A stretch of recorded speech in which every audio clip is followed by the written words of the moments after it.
and gentlemen, good day and welcome to the LatentView Analytics Limited Q4 and FY25 earnings conference call. As a reminder, all participant lines will be in the listen-only mode, and there will be an opportunity for you to ask questions after the presentation concludes. Should you need assistance during the conference call, please signal an operator by pressing star then 0 on your touch-tone phone. Please note that this conference is being recorded. I now hand the conference over to Ms. Asha Gupta from EY LLP. Thank you, and over to you, ma'am. Thank you, Mano. Good evening to everyone, and welcome to Q4 FY25 earnings call of LatentView Analytics Limited. The results and presentation have already been mailed to you, and you can view them on the website www.latentview.com. In case anyone does not have the copy of press release or presentation or you are not marked in the mail, please do write to us and we will be happy to send you the same. To take us through the results today and to answer your questions, we have the CEO of the company, Rajan Sethuraman, whom we will be referring to as Rajan, and we have the CFO of the company, Rajan Venkatesan, whom we will be referring to as Raj. This is just to avoid the confusion while doing transcript. We will start the call with a brief update on the business, which will be given by Rajan, and then followed by financials given by Raj. As usual, I would like to remind you that anything that is mentioned in this call that reflects any outlook for the future or which can be construed as forward-looking statement must be viewed in conjunction with the risk and uncertainties that we face. These risks and uncertainties are included but not limited to what we have mentioned in the prospectus filed with SEBI and subsequent annual report that you can find on our website. Having said that, I will now hand over the floor to Rajan. Over to you, Rajan. Thanks, Asha, and thank you all for joining the Q4 and year-end investor call. I wanted to use this opportunity to give a bit of updates and highlights about the quarter that's gone by as well as the full year, and then also talk through what we have planned for the next year and for the next 3 years as well. Firstly, Q4 I would say was a reasonably good quarter given the context typically that surrounds Q4 for us. It being a slightly slower quarter in comparison to the other quarters given the decision-making cycles of the client organizations that we work with. Most of them tend to finalize projects around this time frame, and then we tend to pick up the pace from Q1 onwards.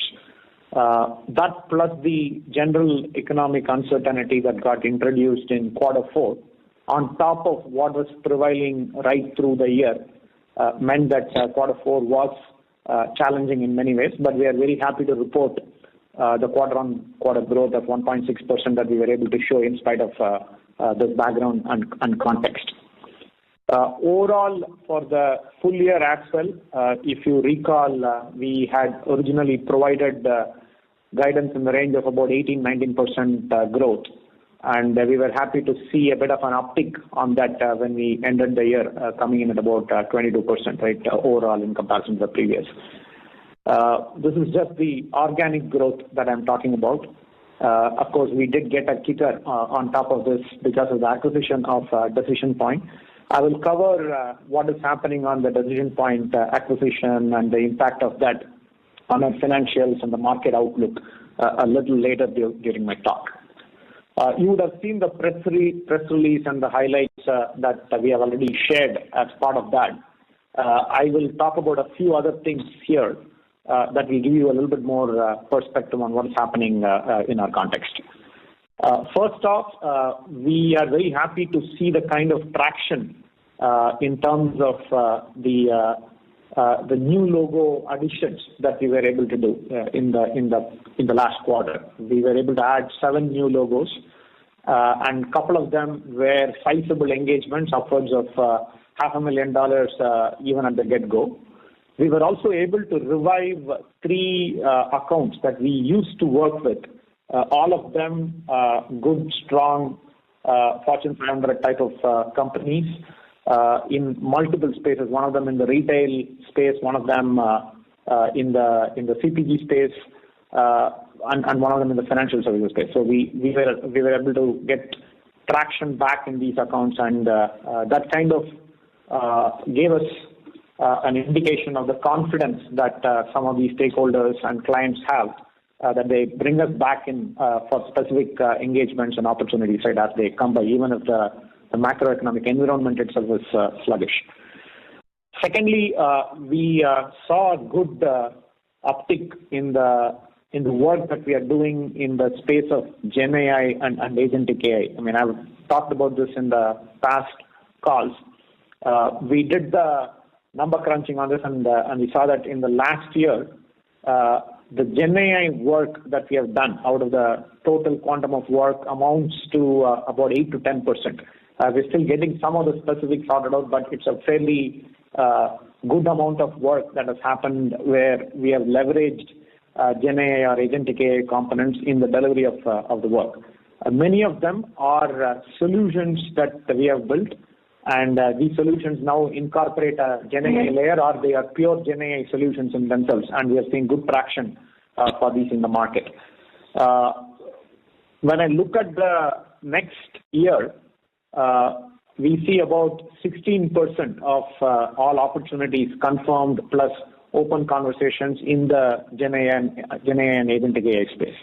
And this is important because there are certain initiatives that we are kicking off in relation to that, and I'll come to that in a few minutes. But overall, really good traction on the Gen AI agentic AI front. The other area where we were able to really move the needle in the last quarter and in the last year in general is the partnership with Databricks. We have seen significant traction in the leadership interaction and connect. There have been two events that I have been a part of in the last 1 month itself. One in the US and one happening recently in Bangalore, where I was able to also meet with fairly senior leaders from Databricks on the partner side, on the go-to-market side, and from the sales side, and move the agenda. We are also going to be a part of the Databricks summit that is happening in June, and I'll be traveling for that to the Bay Area. At this point in time, we have 25 plus joint customers where either we have been working with them and we brought Databricks into the mix, or else they have brought us into the mix. And there are multiple instances where we have done a full implementation, or we have delivered business use cases on top of the Databricks implementation with the clients that are already done. We now have almost 250 people who are certified. We have 4 partner champions who have been recognized by Databricks, and we recently got included in the delivery partner program as well. And we got included for their professional services partnership program as well, wherein the elite cadre that they have within Databricks, which does the initial upfront consulting on how to set up and configure and what components are required, they will bring us in where the bandwidth that they have is insufficient, and they need similar consulting help for the clients. One of our solutions, AI Pen Pal, is also now available as part of the Brick Builder Accelerator, and we expect more of our solutions to become a part of the suite in the coming months. So overall, really good traction on the Databricks partnership, and again, I'll touch upon this in terms of what we intend to do going forward. One other area where we saw some good momentum was on the nearshoring opportunity that we have been pursuing. In the last year, I think, much of this started in the second half of the year. We now have a dozen plus people that we have been able to staff in nearshoring roles and opportunities in Canada and Mexico.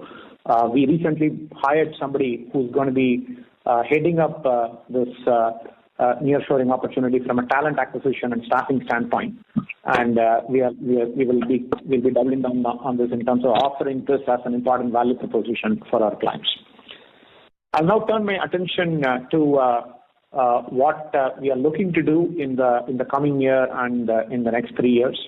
Those of you who attended our investor conference earlier in the last year, and maybe I might have mentioned this in the last investor call as well, you would remember that we are looking at a doubling of our revenues from $100 million to a $220 million kind of revenue target in the next 3-year time frame.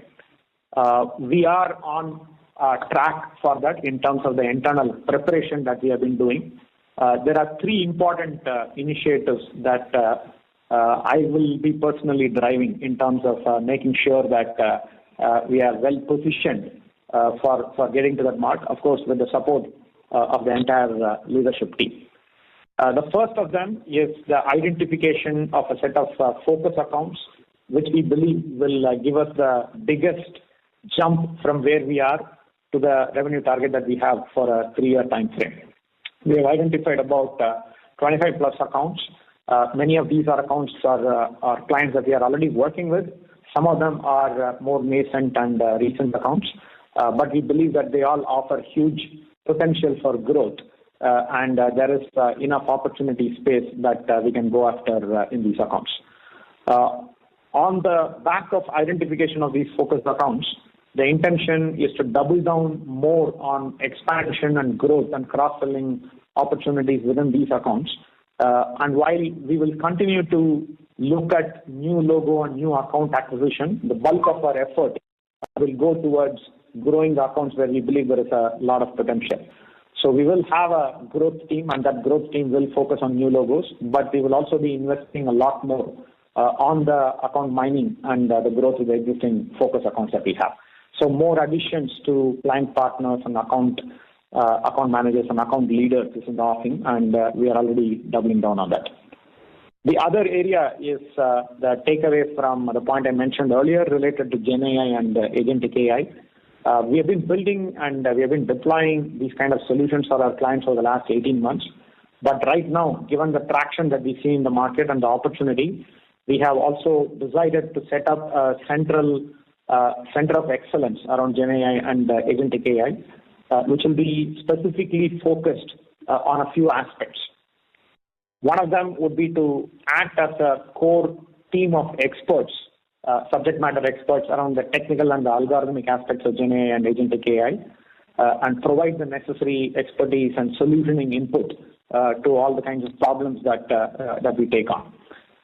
Second objective would be to put our arms around the GenAI agentic AI solutions that we have already built from an engineering perspective and ensure that the engineering layer within these solutions continue to evolve with the changes that we are seeing in the market. A third and a more important aspect would be to make sure that we are at the forefront when it comes to the R&D and the experimentation that is required in this space, so that we are able to cut through the clutter and offer clarity for our clients in choosing from the optionality that will be available for them, whether it is a data layer, whether it's the LLMs or reasoning models, or whether it is the agentic AI components that will be necessary for them to craft the enterprise scale solutions that they need to deliver on the business cases. In addition to that, this team will also help in terms of advancing the line on using GenAI for our own internal productivity purposes. One very important area that we have identified is how do we support our sales and pre-sales team through the use of solutions that we have built for our clients, but which we can now use internally, not only in terms of analyzing data and content so that we are able to come up with the right kind of messaging, but also in terms of generating the content, which can be directly utilized as part of proposals and pitch documents. A third area of focus for me is the Databricks partnership, and I talked about this earlier in terms of the traction that we are getting.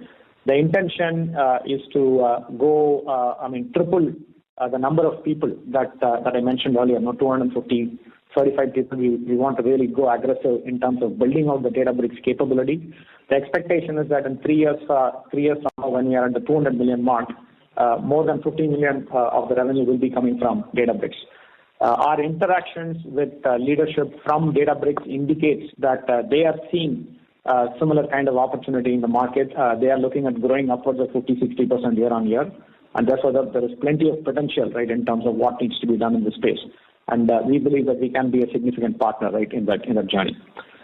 So overall, I would say that we are on track in terms of the thought process and the initiatives that we have kicked off in line with the 220 million target that we had for 3 years.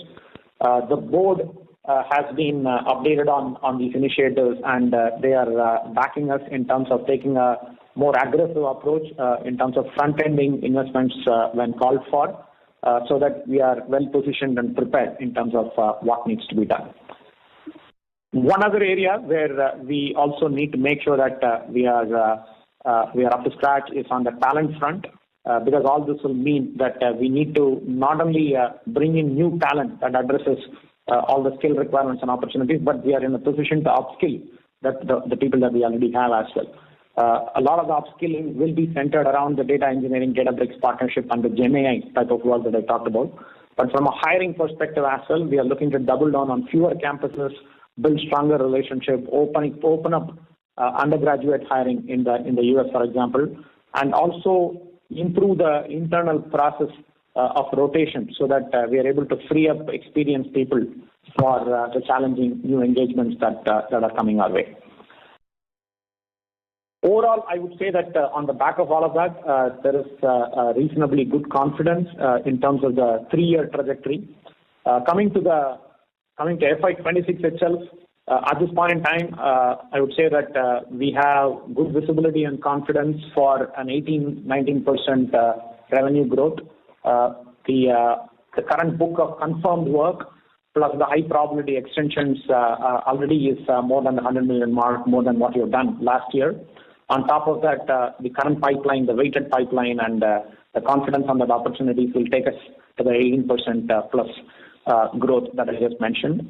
There is a pipeline that we are building out. On top of that, the intention is to get to a 25% plus growth mark from a revenue standpoint, while maintaining margins at the 23% EBITDA level, right, for the upcoming year.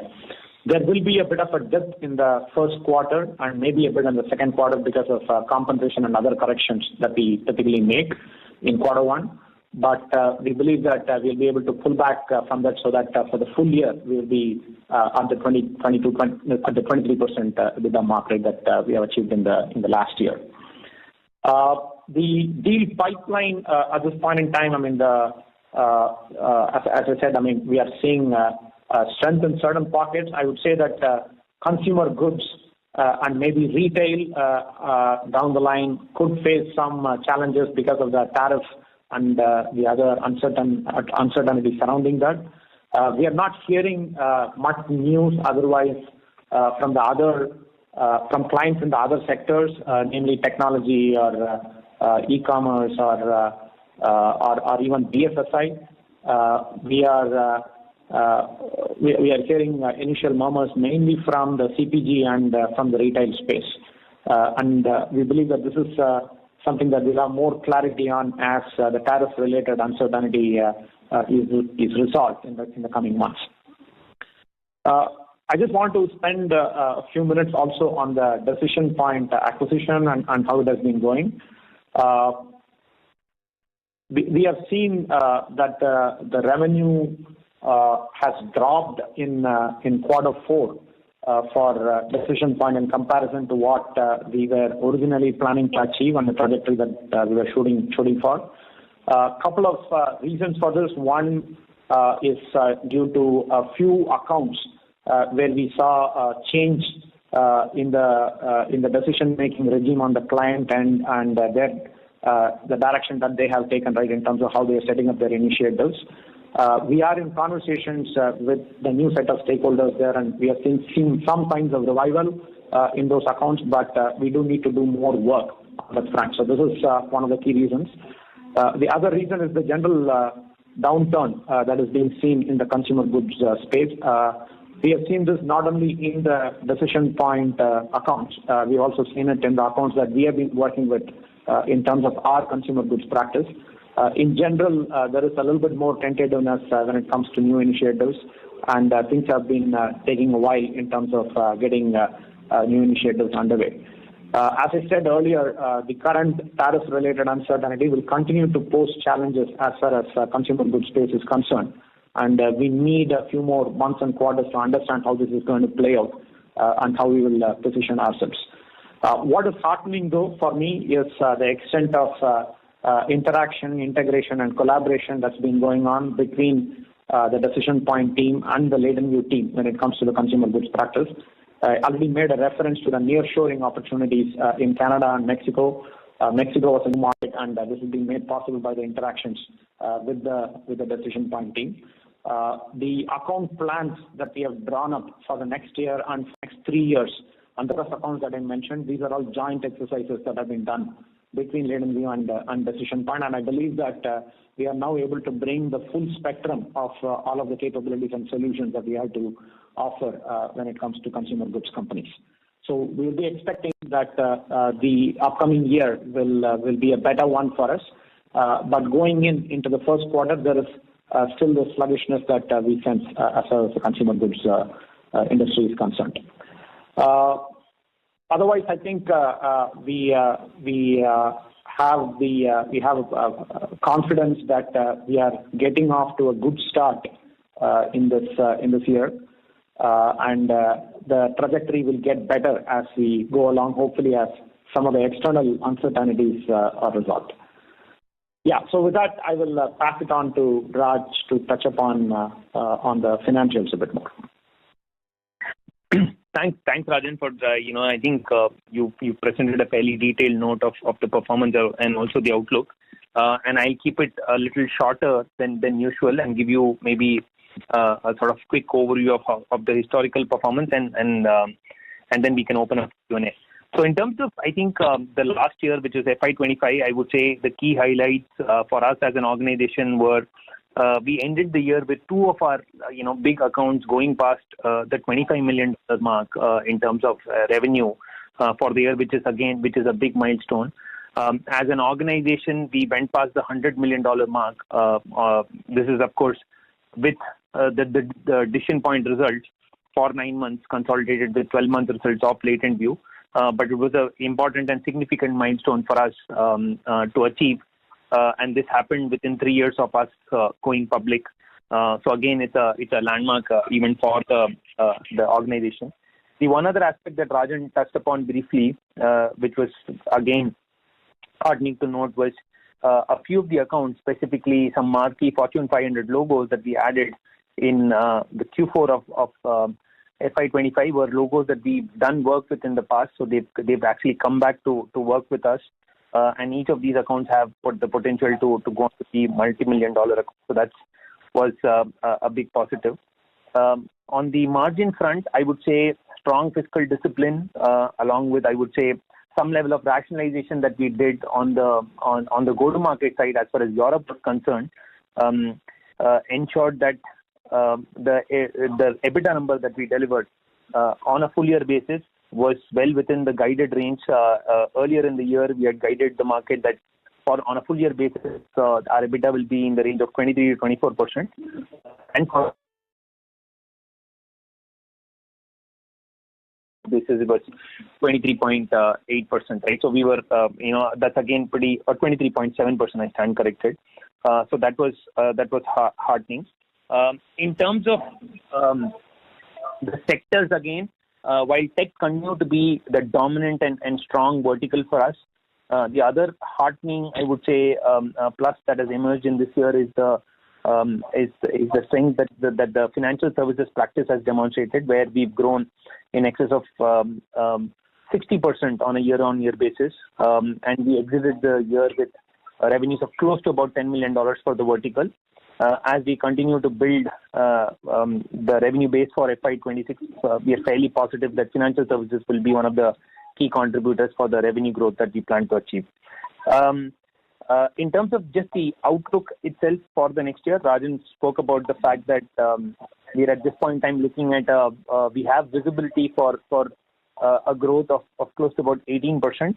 I'm again happy to report that we closed the year with an order book plus extensions, because again, are the nature of the contracting that we typically enter into is our contracts are between 6 to 12 months. But of course, there's a fair degree of renewals, or I would say high degree of renewals that happens in our order book. So the total order book that is stitched together plus the value of the high probability extensions is close to the revenue that we have clocked in the last year. So that gives us the confidence that we are starting the year on a strong base, where we've already stitched together revenue that was equal to the revenue that we delivered last year.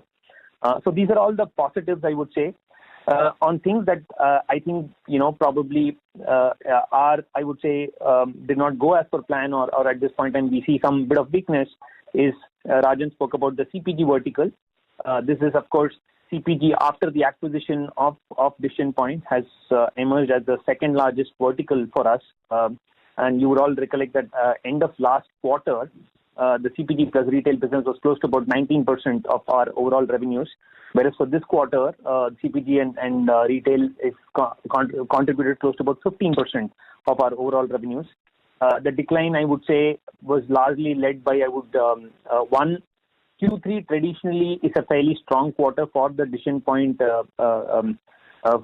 business because a lot of the contracts that they sign up have to be executed and delivered before 31st of December. So in some sense, Q3 is always a strong quarter. And Q4, which is Q1 of the calendar year in the US, is typically a weaker quarter because clients are still sitting on the fence in terms of what initiatives they need to run for the year. And budgets typically are not released before the end of Q1, right? Which means that the executable order book that the CPG business has typically for Q4 is much lower, and that is what resulted in lower revenue for us in Q4 for the Decision Point business and also for CPG on an overall basis. That also meant that while our organic business grew by about 4.4% on a sequential quarter basis, the softer result at Decision Point meant that at an overall level, at a company level, we grew by about 1.9% for Q4. The EBITDA for the quarter on an adjusted basis came in at about 24.4%. This was against a 26% plus EBITDA that we had delivered on an adjusted basis for Q3. There were two big reasons as to why we had a little bit of a contraction in the EBITDA margins. One was there were a few, high margin projects that we had executed in Q3 of FY25, which, we've also put this down in the EBITDA margin bridge that we've shared in the investor deck. So please take a look at that. So that was one reason that the margins in Q3 were relatively higher. The other factor is that there were, higher cyclical visa costs that typically get booked in Q4. And as a result of the lottery announcements for H1B cap, and those costs were booked in Q4 of FY25, and that meant that on a adjusted basis, the EBITDA margins for the business fell by about 1.7% on a quarter-on-quarter basis. However, we are happy to report that on a reported basis, and reported basis basically doesn't include the impact of, it actually includes the impact of the acquisition-related retention bonuses that are payable to the Decision Point employees. After adjusting for or after considering those expenses, our reported EBITDA for the quarter expanded by about 1.6% compared to the immediately preceding quarter. The EPS on a full year basis, we are happy to again report that even in a year where we acquired Decision Point, and despite the incremental charge that came in from amortization of intangibles related to the acquisition, we were still able to deliver a 9.3% growth in the EPS on a full year basis. So that was a positive outcome again for the business. Lastly, we end the year with a healthy cash balance of close to about 11,050 crores on a consolidated basis.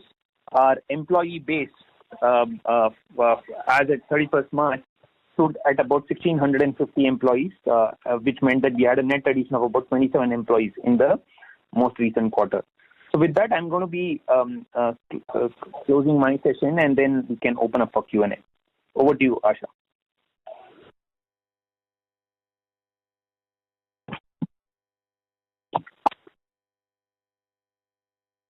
Mano? Yes, Asha ma'am. Yeah. Thank you very much. We will now begin the question and answer session.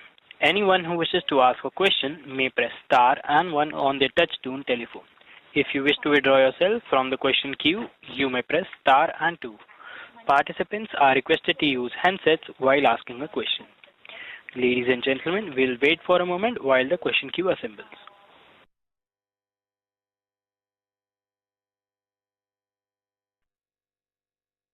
We have our first question from the line of Vimal Jamnadas from Alchemy Capital Management. Please go ahead. Yeah, thank you very much for the opportunity and congrats on good execution. It's a very tough environment out there. And also thank you so much for the detailed presentation.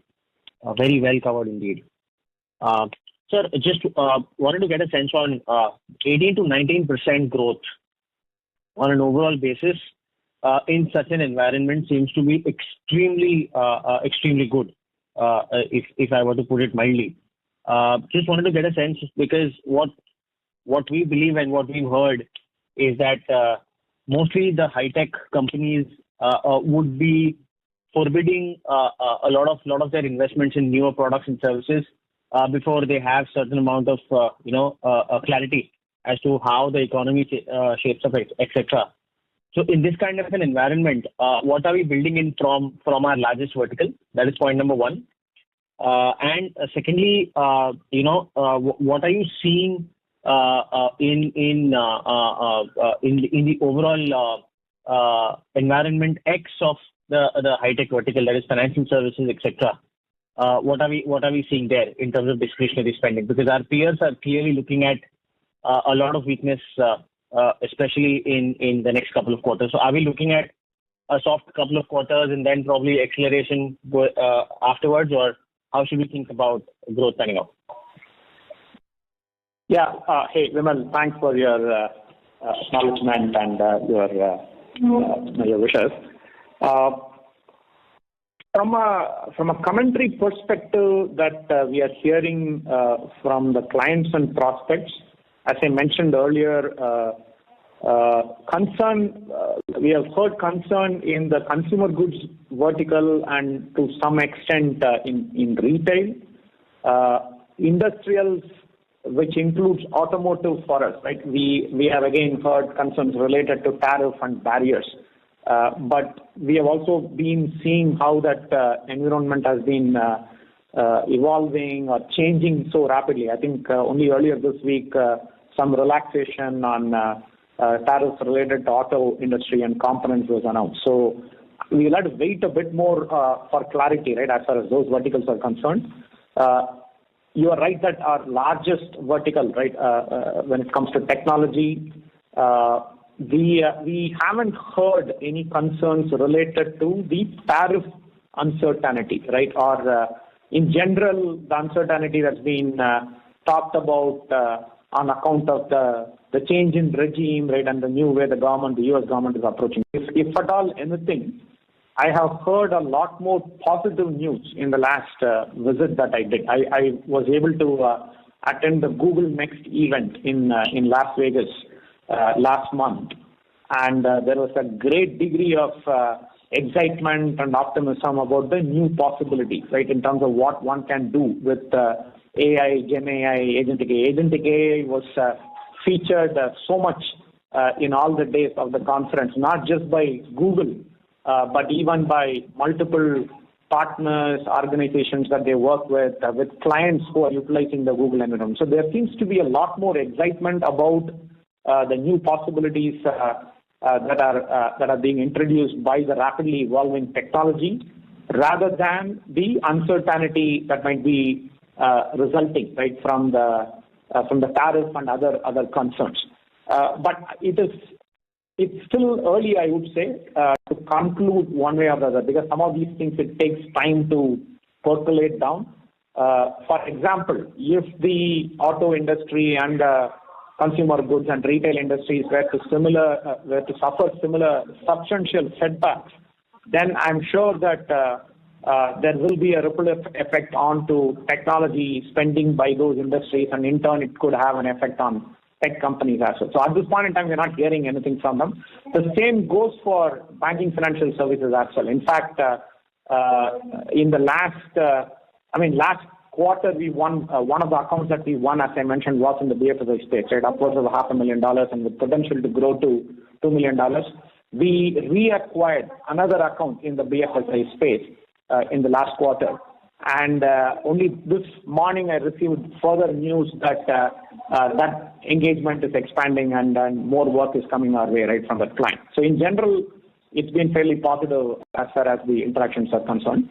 I think there is a good amount of excitement when it comes to GenAI and Agentic AI on the BFSI front as well. If I take last year, there were quite a few projects that we have executed utilizing GenAI capabilities for clients in the banking, financial services, and insurance space, and there are more conversations underway at this time. One other thing that I would like to bring up here is that typically, Raj and I mentioned earlier, right, that the confirmed book of work that we have and the extensions that we have, they are already stitched up for the next year, and that is already more than the revenue that we have done for last year. And this is largely on account of the fact that the ongoing initiatives are fairly critical and important, right, for the clients that we are working with. We don't see any kind of erosion happening on the front at all. So therefore, all the effort that we are putting in terms of expanding the funnel, the opportunity pipeline, and then going at it, that is what is giving us the confidence, right, on the 18% minimum revenue growth, right, that I talked about earlier. Of course, this is all subject to no major disruptions, right? I mean, we have a military situation, conflict situation, even in India at this time, right? Potential, and then this tariff thing is still looming large. But hopefully, some of these tensions will get diffused, right? And there aren't any major disruptions. Barring that, I feel that the trajectory should improve as we move forward into the year. Hope that addresses the point. Yeah, absolutely, Rajan. Rajan, just one update. Last quarter, we had mentioned that we had won a very large deal, which the execution had already begun in Q3. I think it should have further ramped up in Q4. How much of our 4.4% quarter-on-quarter growth has come from, let's say, that particular deal getting ramped? If I could get some sense, and when do we see that deal sort of coming to a closure, or coming to an end? That's one point. And secondly, we've seen a sharp drop in Decision Point's revenues. I just wanted to know what impact has that had on its margins, because when we acquired Decision Point, they had a fairly higher margin profile as compared to us because of the higher offshoring. So has that changed, or does it remain status quo? Yeah, I mean, I'll just make a quick point and then I'll pass it on to Raj to address both the questions. The ramp up for that large engagement, it pretty much got completed, right? Even as we stepped into quarter 4. So now we are operating at full swing on that engagement. The exact impact of that engagement on our growth, and then the other question that you had on Decision Point's impact on margins, Raj, if you can take those questions. So I'm just as we speak, I'm just getting the data on the large project ramp up and what's the impact on the overall 4.4% that we delivered. I'll just come back to you in a minute. The second point that you had, specifically Vimal, on the Decision Point acquisition, and the fact that this quarter has been a soft quarter for Decision Point.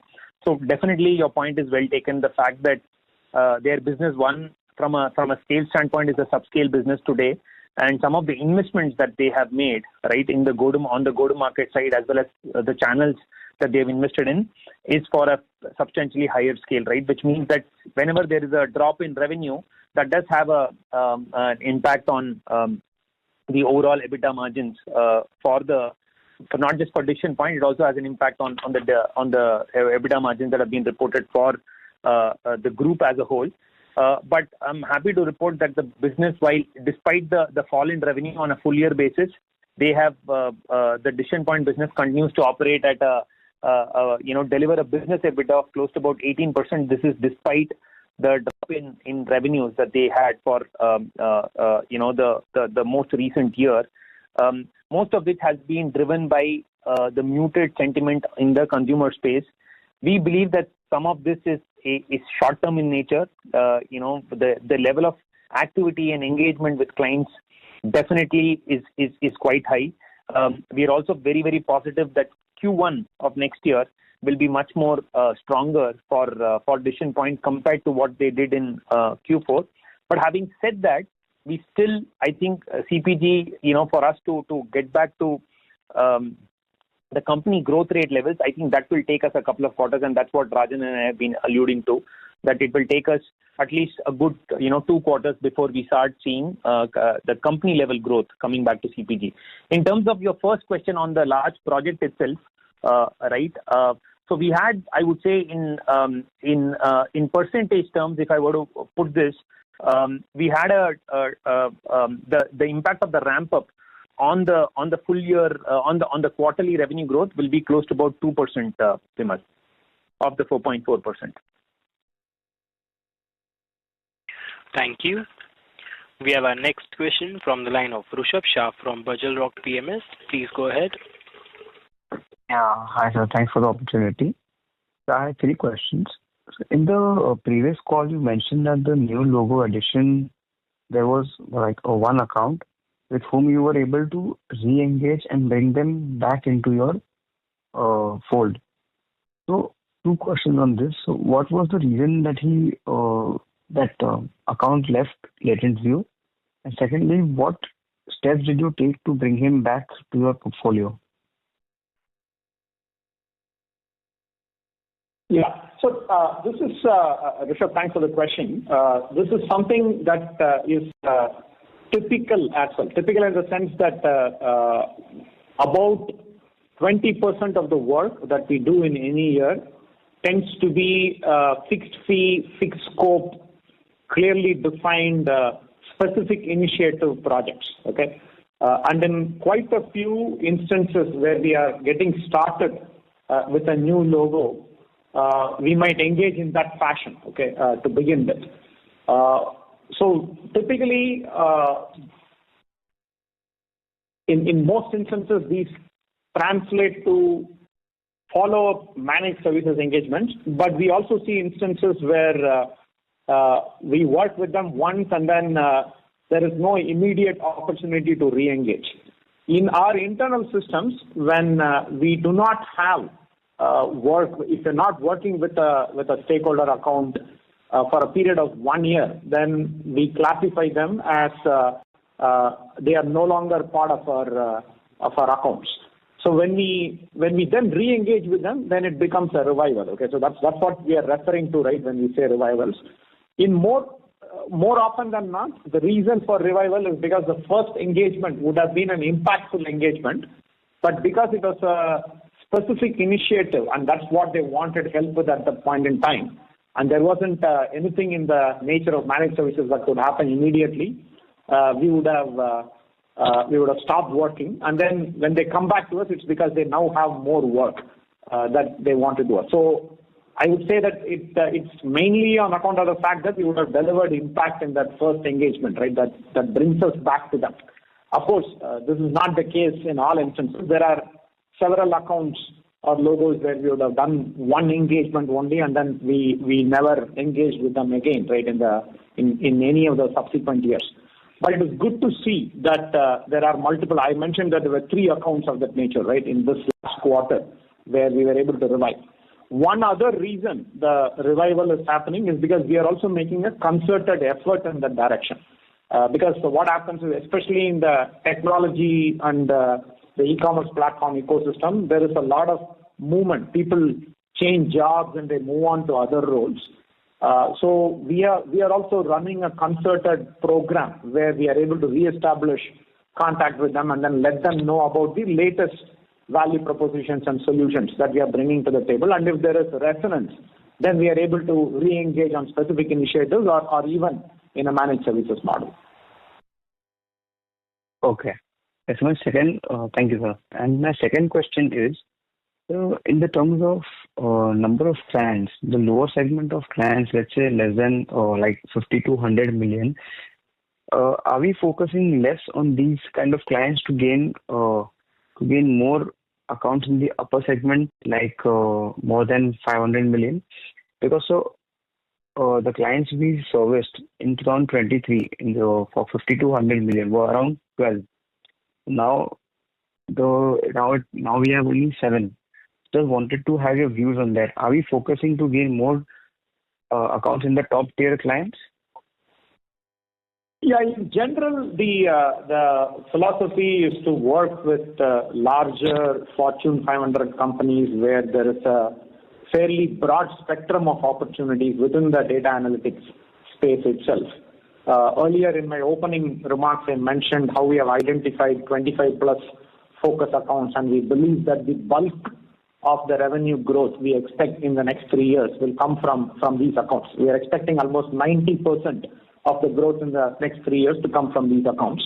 So this is the philosophy that we are adopting. Not that we will not bring in new logos, but even the new logos, the intention would be to try and bring in the large Fortune 500 companies, right, which will have significant potential in the coming years. Smaller accounts, we would look to work with them more on an opportunistic basis with very low sales and business development efforts, meaning they come to us with the opportunities, or the sales cycle and the conversion time frame is much smaller, right? Then we can engage with those accounts. It is generally just a question of how much time and effort we put into converting an opportunity and what is the return we are expecting in the short term as well as in the medium term. So that is really the reason for focusing on the bigger accounts. Okay, thank you, sir. And my last question is, so in terms of geographical split of revenue, US still remains the dominant around 90% of our revenue, and Europe and Latin remain the rest. So in the long term, do you intend to reduce the weightage in terms of geography towards US, or this will remain the same as it is? So it should come down in the long term. In fact, we did make a substantial attempt in terms of the Europe practice over the last 2.5, 3 years. But honestly, we haven't cracked the code on that yet. Okay, I mean, our Europe practice is still very small. One of the accounts that we reported as having won in the last quarter is out of the UK, and it could potentially grow. And then there are 2 other accounts. I mean, that is in the financial services space. There are 2 other accounts that we have in the financial services space. The one area where we are doubling down on when it comes to Europe is CPG, consumer goods, because this is the space where we have made the most amount of investments. And while the environment is sluggish in the US, Europe could offer a bit of respite, given the general sentiment that seems to be prevailing in Europe, whether it comes to industrial and defense and manufacturing, or whether even confidence in consumer goods and retail. So we will look at growing the consumer goods practice in Europe, and if we crack the code and we get it right, then we will look to replicate that in other sectors. This is as far as Europe is concerned. Latin America, yes, there is opportunity and potential, and we already have a presence there. Decision points over 65% of the revenues come from the LATAM market. There are opportunities that we are pursuing there even at this time. And the expectation is that we will continue to grow the Latin American practice as well. Now, whether the pace at which we can grow LATAM and Europe will outstrip the growth in the US, we still are not able to offer that specificity. The intent is there, and we are putting in the bandwidth and the effort, and there are some investments that are being made. I talked about the nearshoring opportunities, for example, right, in Mexico. So we are pursuing, and we are having a go at it. I think we will need a few more quarters for us to get a better sense of what that might look like. The 25 plus focus accounts that I mentioned earlier, there are at least, I think, close to half a dozen accounts that are part of Europe or Latin America out of that mix. So, and we are expecting that we will have good growth in those accounts. Thank you, sir. Ladies and gentlemen, in order to ensure that the management is able to address questions from all participants in the conference, please restrict yourself to 2 questions per participant only. If you have a follow-up question, we request you to rejoin the queue. We have our next question from the line of Srinath from Bellwether Capital. Please go ahead. Hi guys, am I audible? We can hear you, Srinath. Go ahead. Yeah, congratulations on the fantastic set of numbers. Wanted to find out wanted to understand the scope of work and growth profile in agentic AI.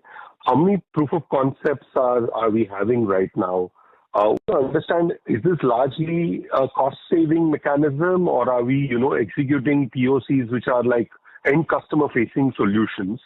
And would it be fair to assume the large part of that 10% Gen AI business we have is coming from a high-tech vertical? So just wanted a deeper understanding of what we are doing in agentic AI. Yeah. So the main thrust of our Gen AI, agentic AI has been really the solutions that we have built out, which incorporate either a layer of Gen AI in terms of the user interface and the interaction layer, or having Gen AI at the core in terms of how the work is done. I've given some examples on earlier calls, like Laser and the AI Pen Pal, or we have talked about our LatentView supply chain solution, the Beagle GPT chatbot solution that we have for the consumer goods space, for example, or even the revenue growth management solution that we have for the consumer goods. They all now incorporate generative AI, either in terms of the modeling and the reasoning layer, or in terms of actually used for contextual understanding, summarization, content generation, right, all of that sort. It's a mix of many things. In some instances, the Gen AI solutions help cut down the effort required to do something. So, for example, one of the projects that we did is for a large European bank, their asset management practice, where we are helping them use Gen AI to create the first draft of the analyst report that they put together on any company, right, that they are tracking. This is like what you all do, right? I mean, the institutional investors and analysts on the call, you follow companies and you use the published statements in order to come up with a projection for the company. I mean, we have used Gen AI to create the first draft of the report, right? So that's an example. In LatentView, where we are building, offering solutions around demand forecasting, on-shelf availability, multi-tier supplier visibility, all of them, there is a reasoning layer which is being done by the Gen AI, and then there is a interface user interaction layer that we have, right, as part of that. The two products that I mentioned earlier, Laser and AI Pen Pal, they are actually used to either summarize content and generate insights from that, or to generate new content which can be used by marketing teams in their outreach to customers, both B2B and B2C, in a very targeted, personalized fashion. So it's a mix of multiple things, Srinath, in terms of what we are doing. I mentioned that we did about 8 to 10% of revenues, right, coming in from Gen AI. I would say that about 2/3 of that would be of a POC pilot nature, but 1/3 of that are solutions that have gotten into production environments, right, for our clients. We are expecting that percentage will go up, in addition to the overall percentage of Gen AI work going up from where it was last year to maybe about 16-18% in the coming year.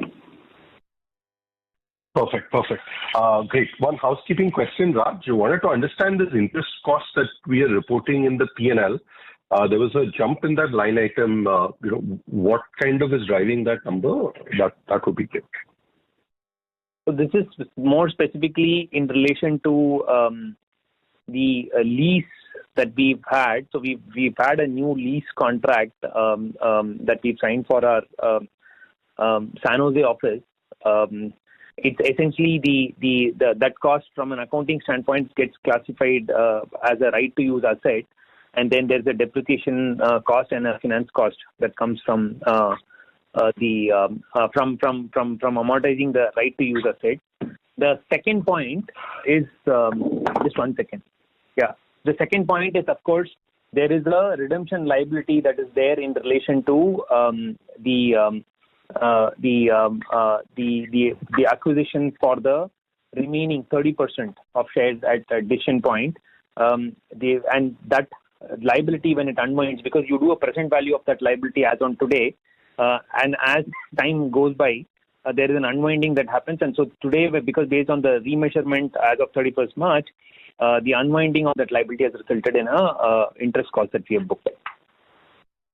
So steady state, like say in the next 3-4 quarters, how will this line item kind of play out? So this, the lease numbers would basically be every quarter going forward, right? Or did we have like a one-time revaluation? Yeah, so the lease cost will be there every quarter. The unwinding of the redemption liabilities, right, which is the interest cost expense. I will come back to you on what will be the quarterly trends. Then maybe this is something that I can answer you offline, but I don't expect it to be at the same levels as the current quarter. So just to give you a perspective, so close to about 30. So the interest cost that you see, close to about 35 million of that cost was in relation to the interest expense on redemption liabilities. Okay, perfect. No, I was not looking for specific quarterly number. Wanted to find out what percentage is one-off and what would be like a persistent business number. Perfect. Thanks, Raj. Thanks a lot. I'll get back into the question queue. Thanks, guys. Sure. And this, by the way, I mean the redemption liability, anyways, is only for another year. As we go along in the year itself, we will know what will be the most likely settlement for that liability. But either ways, it will get settled by 31st March 2026. Perfect. Thanks, Raj. Thanks a lot. Thank you. Thank you. A reminder to all participants, please restrict yourself to only 2 questions per participant. Should you have a follow-up question, we request you to rejoin the queue.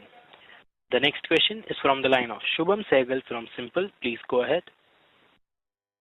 Hello, am I audible? Yes, please go ahead with the question, Shubham. Yeah, my question was that, so we've mentioned that, we are in a transition to shift more towards product-based solutions. So where are we along that? And, what kind of implications will we see? Like, will there be any material impact while we transition towards more product-based solutions? Or how will it go? Could you just provide some color on that? Yeah, I think product would be a little bit of a push in terms of terminology. In the past also we have maintained that we are a bespoke services organization, but we are able to bring in acceleration and non-linearity on the back of the solutions and accelerators that we are building. Honestly, at this point in time, if I were to look at all those solutions accelerators, I think the one thing that we can claim is a full product is probably the Beagle GPT, right, product that came in from the acquisition of Decision Point. All of the others, I would say, will require a certain component of a services layer from us to be effective, right, in terms of how it delivers the impact and the business use case, right, that the client is trying to address. Having said that, I believe that the opportunity to move more towards the solution product kind of a configuration will increase in the coming quarters, coming years, largely on account of the revolution that is happening in the Gen AI and agentic AI. What I mean by that is that smaller aspects of even complex problems will get picked up and they will get addressed by point solutions, right, that emerge to address them. Through the startup ecosystem, through work being done by other service providers and organizations, and even extensions being done by platform providers, like a Databricks or a Salesforce, for example, right? And it is in that context where the optionality available to clients will dramatically increase. And that is where there is an opportunity to come and be the AI integrator of sorts, right, in terms of bringing these all together to create the solution ecosystem that can deliver on the enterprise use cases, right, that our clients will be grappling with. It is also our intention to put together such components in a very specified fashion, which can act as the solution or the product offering, right, that will address the client requirements. One thing that we are fairly focused on is like in each of the verticals that we serve, at least if we look at the work we do in the diagnostic descriptive, which is the report, dashboarding, business insights generation, some of the data pipeline building. These are all areas that lend themselves to a certain amount of automation, solution building, and even products. And that is something that we want to do ahead of the curve. So I mentioned AI, Gen AI horizontal that we are creating, the COE. That COE will actually focus on identifying such opportunities and coming up with these solutions and products, right, which we can take to clients on a proactive basis to retain the market share of work that we are doing and even expand it by being the first to offer more productive solutions, right, that can get the work done at lower cost for our clients. So that's the intent going forward.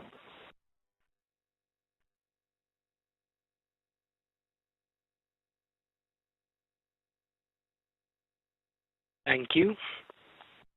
We have our next question from the line of Jalaj from Swan Investments. Please go ahead.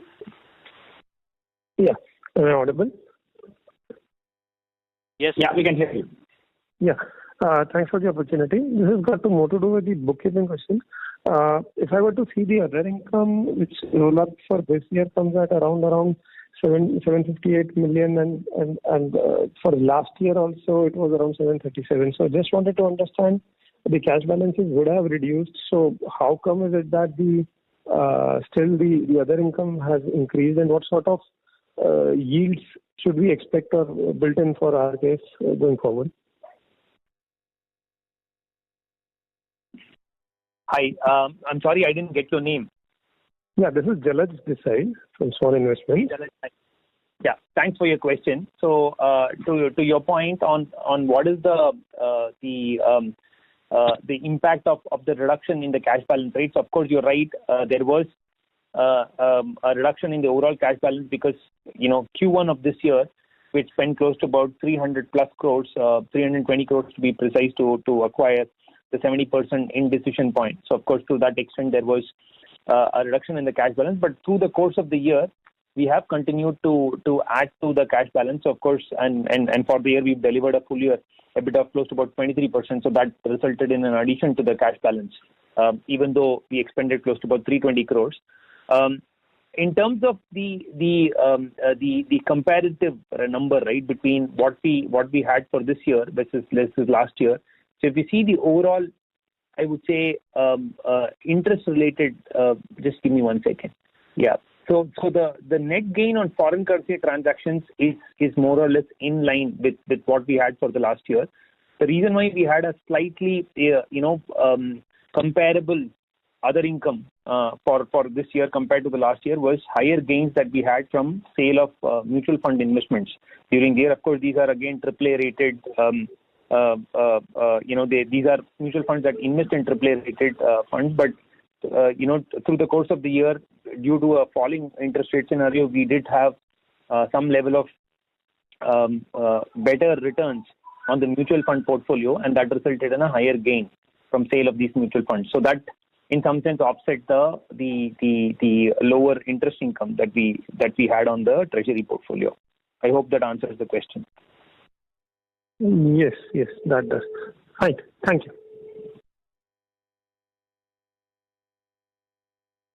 Thank you.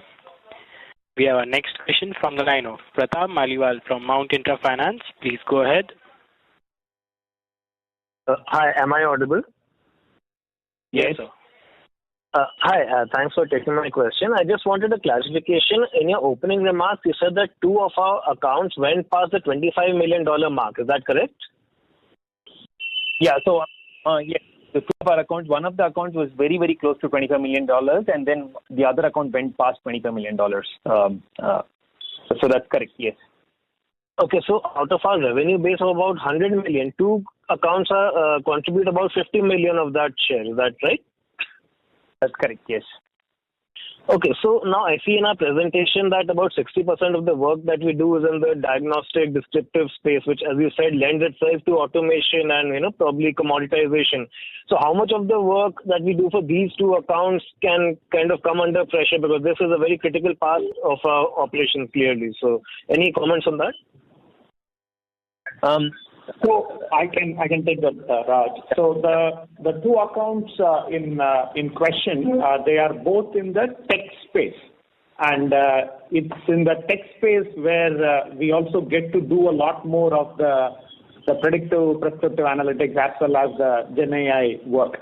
So the percentage that would be at risk from a commoditization or from an automation perspective would be a little less in general in the tech accounts. But having said that, it is also the case that even simple aspects like using established diagnostic mechanisms and sorry, there's some background noise. Okay. Yeah, sorry, sir. I was traveling in a car. Sorry, sir. Yeah. Okay. Yeah. So, sometimes we are also surprised by how even the large tech companies, when it comes to using their own technology for running their business, they are a bit lagging behind, right? And therefore, there are opportunities for helping them even on the diagnostic descriptive front as well. I think it'll be a mix. I would expect that. At this point in time, the percentage of work that is of a diagnostic descriptive variety as well as data engineering would be a high percentage, but probably not at the same level, right, as what we have at the overall organization level. Thank you, sir. We have our next question from the line of Surbhi from Bellwether. Please go ahead. Yeah. Hi, thank you. My question is regarding the data engineering piece. So we've started sharing the revenue by nature of their offerings this year. Wanted to understand what kind of growth have we seen on the data engineering part, and how do we see growth for this part of the business going ahead, especially how we are deepening our engagement and partnership with Databricks. So the data engineering component of work is today at around 19% or so, right, out of the overall revenue that we had. We are expecting that this will continue to grow in the coming quarters and coming years. I mentioned earlier that when we get to the 200 million mark, we are expecting 25% of that to come just from Databricks itself, and then there will be work that we'll be doing with other hyperscalers, with other partners like Snowflake, for example. So I wouldn't be surprised at all if that 18-19% today becomes closer to 30% or even higher, right, when we get to year 3 from now. The reason for that expectation is that all of the Gen AI and agentic AI and AI ML, right, all the new stuff, predictive, prescriptive, advanced analytics work that organizations are looking to do, and even the automation and the use of Gen AI to do the diagnostic descriptive type of work will require a substantive amount of data engineering work to be done beforehand, because all of these technologies are a lot more effective and they can deliver a bigger impact and even better decision making if the data platforms are set up in the right shape and fashion, right, taking into account security and confidentiality, the governance aspects of it, right, provenance, right, traceability, all of that stuff. So I believe that there is a lot of work that needs to be done. Of course, there are multiple players having a go at this just in terms of the data platform providers itself. I mentioned the hyperscalers like GCP and AWS and Azure, and then we have Snowflake and Databricks and others in the mix. All of them are coming at it from slightly different directions, but every one of them is talking about how there is a lot of work that needs to be done just in terms of bringing data into one layer, right, where you can do all of this work. So that will drive the demand for data engineering and the related work in the coming years as well. My interactions with people at Databricks as well as the ecosystem is indicating that there is growth expected over the next 3-4 years, right, even closer to the 40-50% mark, or even higher in some instances when it comes to the amount of work that needs to be done in the space. So that's the wave that we would like to ride as well in terms of what we are doing in data engineering and the Databricks partnership. Fair. And also wanted to understand how is the traction on the Beagle part, and if it's possible, if there is a way how you can attribute the growth in the CPG division, X of Decision Point, largely driven by Beagle. So basically what I'm trying to understand is, have we been able to materialize our cross-sell opportunities here, and what is the way forward on this front? Right. So Beagle, as I mentioned earlier, is an instance where it can be sold as a standalone product in a license model, right, where we are able to give it away. But given the recent spate of activity in the GenAI space and the number of solutions that are emerging, we are also looking at alternate models of engaging, meaning that not everybody might look at Beagle as the solution that they want to deploy, but they might like and be interested in several aspects of the Beagle solution, right, and the components. So we are now offering this in three forms. One is the entire solution, or the solution of the product in its entirety. The second is to offer specific components of it, right, and integrate it with client environments. The third is just a fundamental GenAI capability, right, that underlies the Beagle GPT solution, right? Our capability, our ability to build solutions of a similar nature, which is completely client IP, right, and protected and owned by them. So we are seeing traction in all the three models. The central AI GenAI team that we are setting up also will explore all of these three models. I mean, as I mentioned earlier, we have our own solutions that we have built, like Laser and AI Penpal and so on. With all of these, the intent would be to look at how can we componentize them and how can we offer all the three models, right, when it comes to engaging with our clients. Thank you, sir. We have our next question from the line of Ajam Shah from an individual investor. Please go ahead. Hi, sir. Thanks for the opportunity. So, quick one data keeping question. I believe I see there's a rise in an interest cost of 4 crores. So, what is that, if you can clarify? And the second question would be, what is the inorganic pipeline looking like? And third is, you give a nice presentation in the opening remarks for the 3-year vision. So, down the line, once we reach towards the end of the third year, can our margins increase from the 24-25% bandwidth? Thanks. Then you want me to take that? No, you can take the first two questions and I can chime in on the third one, right? That's the question. Go ahead. Yeah.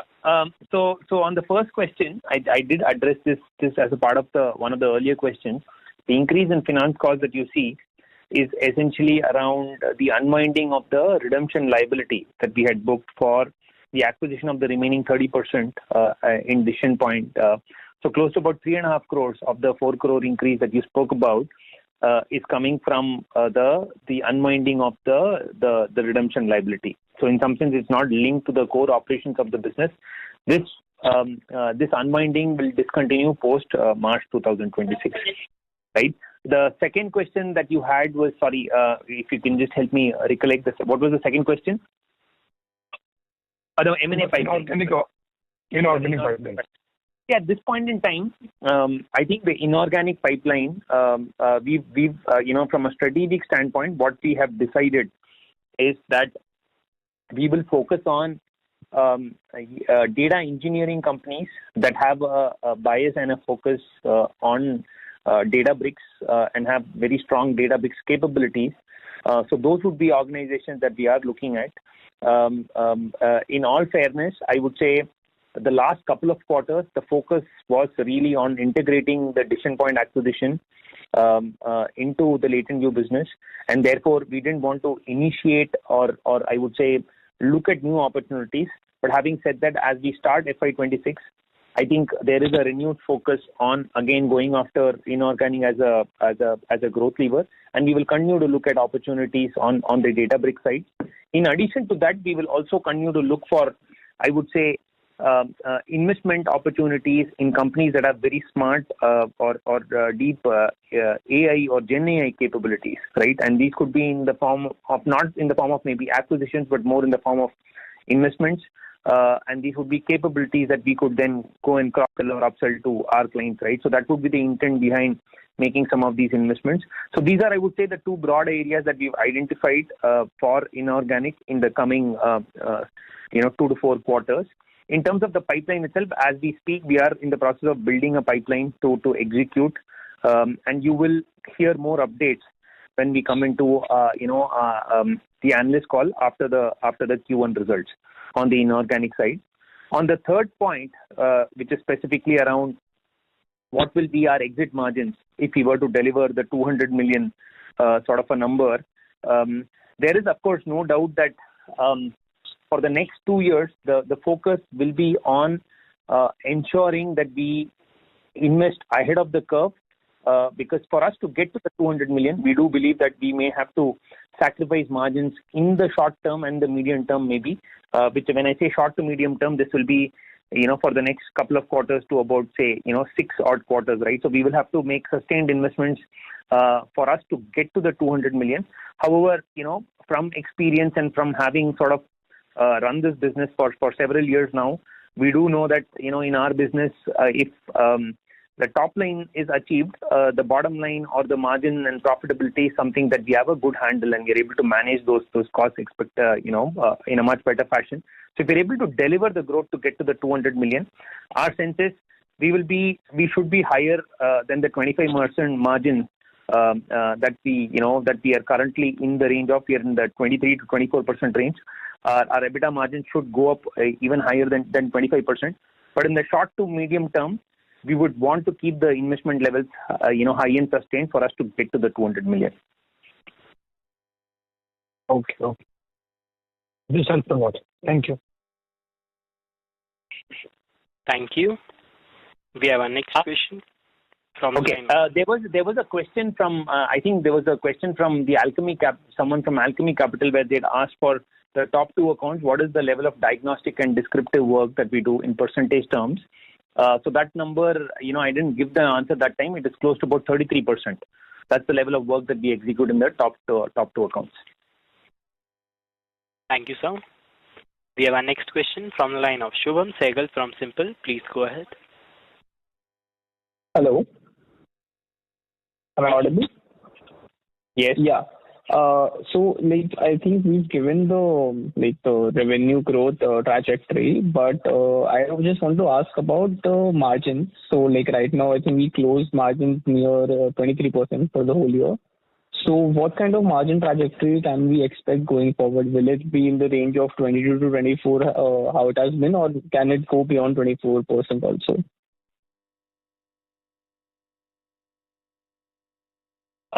So, like I said, right, in the short to medium term, we will try to keep it in the same ballpark as we delivered for this year, which is the 23% mark. The intention, of course, is to focus on growth and invest to deliver the $200 million in the 3-year time frame that we've set out for ourselves. So that's going to be the primary focus, and we've outlined 3 broad pillars, right? As you will note in the press release that we set out, there is, of course, investments that we will make to deepen our existing client relationships, and these will be in the form of client partners or account managers that we will continue to add in promising accounts, and we will make investments that are needed to drive growth in the high potential clients that we've already identified. The second and the third initiative being the setting up the AI Center of Excellence, as well as the Databricks Center of Excellence, right? In both these cases, we will continue to invest both on the capability building side as well as the go-to-market side. And so therefore, these investments we believe are necessary for us to get to the $200 million. So in the short term, I would say, while we will try to stick to the 23% mark, we will, of course, keep the investor community, notified if we believe there will be investments which will be even higher for us to, get to that number in a faster manner. But the goal would be to keep it around the same ballpark over the short to medium term, which will be 23%. Thank you.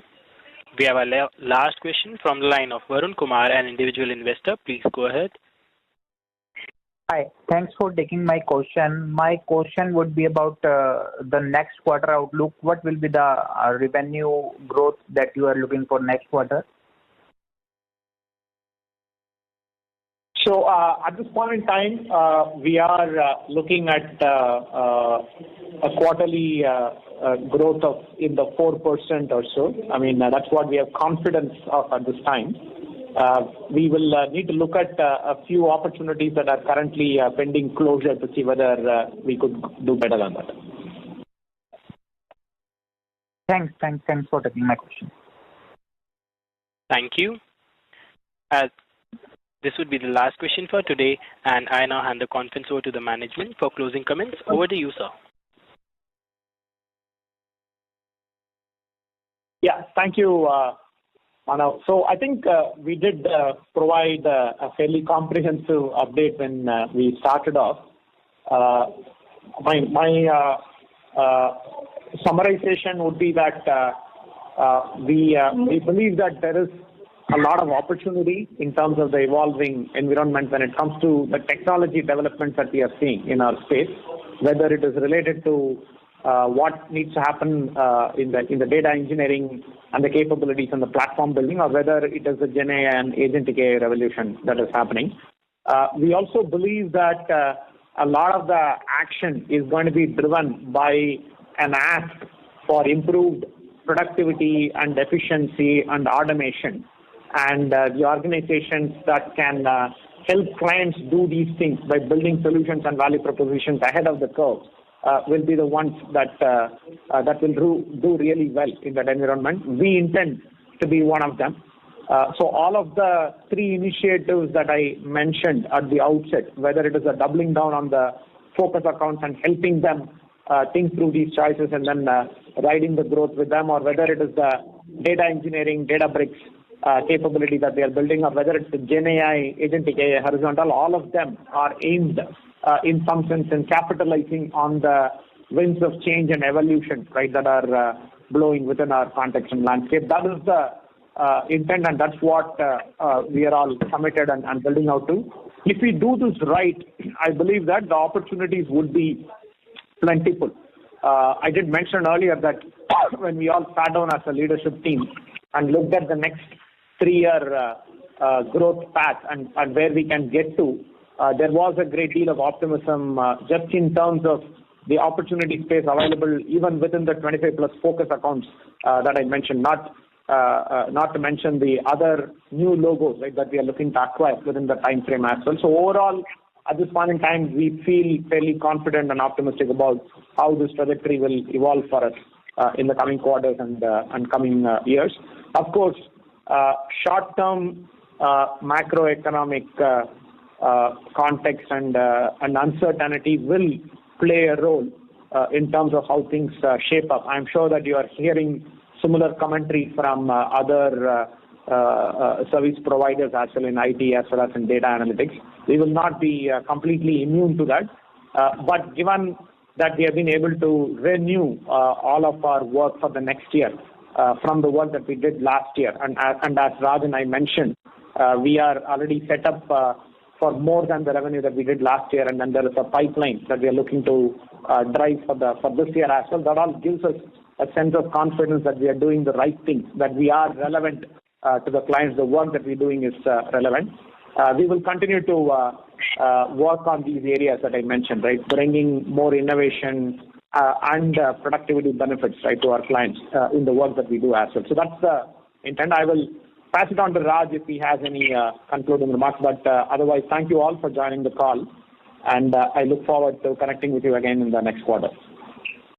Rajan, thank you. I didn't have anything further to add. I think we are ending the FY25 results on a strong positive note, and we continue to be hopeful and positive about FY26 as well. There is a strategy that we need to execute, and I think we will be focused on delivering on that strategy that we've outlined for ourselves. So that's going to be where the focus will be. Thank you. On behalf of LatentView Analytics Limited, that concludes this conference. Thank you for joining us, and you may now disconnect your lines. Thank you. Thank you all. Bye-bye.